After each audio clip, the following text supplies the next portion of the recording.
Maybe it's getting down to the wire. Maybe you're the front runner. Maybe you're looking to get ahead. Maybe looking to get into full swing. Or maybe you're looking for a second win. Maybe you're looking to get off the hook. Well, whatever your reason, there's lots of reasons to know business English idioms for sports. So we're going to talk about those today. If you didn't understand all of those phrases I used at the beginning, maybe you want to stick with us so you'll understand. Let's get into it. This is Business English Idioms for Sports, Part 1. I'm Timothy Barrett, and welcome to the 4 Business English Rundown. This is a show for people all over the world who want to improve their professional communication skills in English. Today we're going to talk about business English idioms for sports. So idioms can be very tricky. Idioms are phrases that use the words often in slightly different meanings than their normal everyday English meaning. And so sometimes you can figure it out with an idiom, but a lot of times, unless you're familiar with that idiom, you just can't understand what it means. It might mean, something very different, sometimes the opposite, sometimes just something very different than the normal everyday English meaning of the words. And because of that, it can be very tricky for non-native English speakers to kind of understand and use these idioms. Sometimes they'll get thrown for a loop, for example. Especially in the business English world, you want to impress people with your knowledge, your understanding. You definitely don't want to misunderstand anything. But if you can use and understand business English idioms, that's going to put you a little bit ahead. You might become a front runner. A front runner is someone who is in the front. They're running in the front. I would say this is one that you can kind of figure out. It's not that difficult to be the front runner. But what about blindsided? Have you ever been blindsided?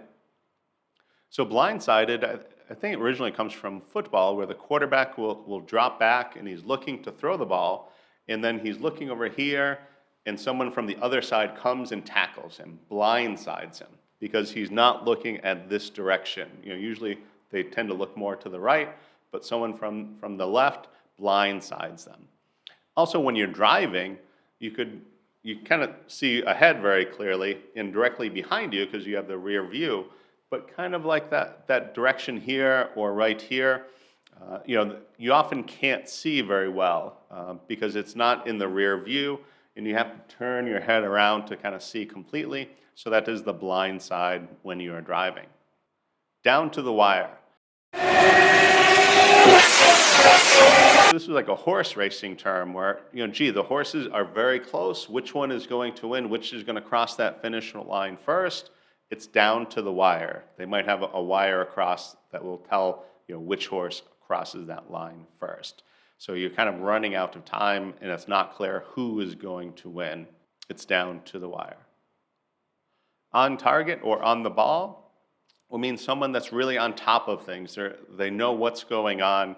They know exactly what they should be doing right now. So it would be a good thing to say that you're on target. So imagine you're shooting, in some kind of shooting sport, you're on the target, you're hitting the target.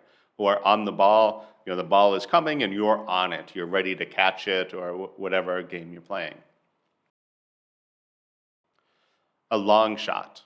So a long shot is basically gambling odds, often with horse racing, but it could be any sport. You can bet on any sport. So what are the odds? So if the odds are against you, so if you bet on this team or this player or this horse and they win, you're going to win a lot of money, but it's a long shot. It's very, very, very unlikely that they're going to win. If you do win, you're going to win a lot, but it's not likely. It's a long shot. Make the cut.